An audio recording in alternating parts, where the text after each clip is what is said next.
जमींदार की जरूरत पर किराएदार नहीं दे सकता, सुप्रीम कोर्ट का यह लेटेस्ट जजमेंट जो कि 25 फरवरी 2025 को आया है।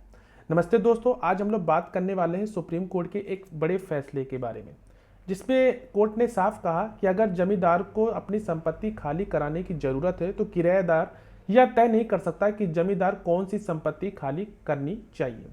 यह फैसला जमींदार की जरूरत पर आधारित होगा, ना कि किराएदार की सुविधा पर। सबसे पहले जानते हैं कि इस केस का बैकग्राउंड क्या है।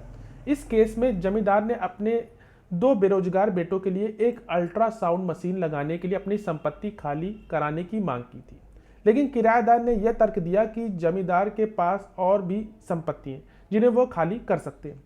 ट्रायल कोर्ट और हाई कोर्ट ने किराएदार के पक्ष में फैसला सुनाया, लेकिन सुप्रीम कोर्ट ने इस फैसले को पलट दिया। सुप्रीम कोर्ट का क्या डिसीजन है, आइए वो जानते हैं। सुप्रीम कोर्ट ने कहा कि जमींदार अपनी जरूरतों के लिए कौन सी संपत्ति खाली करना चाहता है, यह फैसला करने का अधिकार सिर्फ जमींदार को है। किराएदार यह नहीं कह सकता कि जमींदार को दूसरी संपत्ति खाली करनी चाहिए। कोर्ट ने यह भी कहा कि अगर जमींदार की जरूरत वास्तविक है तो किराएदार को संपत्ति खाली करनी होगी।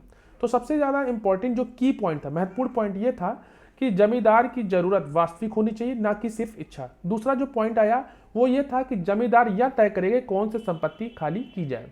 और थर्ड पॉइंट ये आया कि किराएदार यह तय नहीं कर सकता कि जमींदार को दूसरी संपत्ति खाली करनी चाहिए।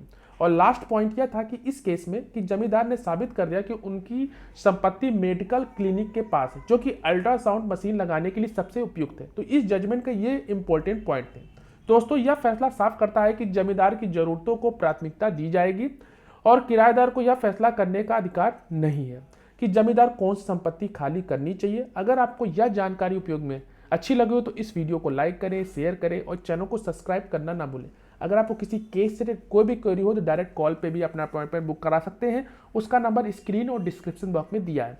इस जजमेंट का जो केस टाइटल है और जजमेंट डिस्क्रिप्शन बॉक्स में दे दूंगा, आप जाकर इसको पढ़ सकते हैं। मिलते हैं एक नेक्स्ट वीडियो में, तब तक के लिए धन्यवाद।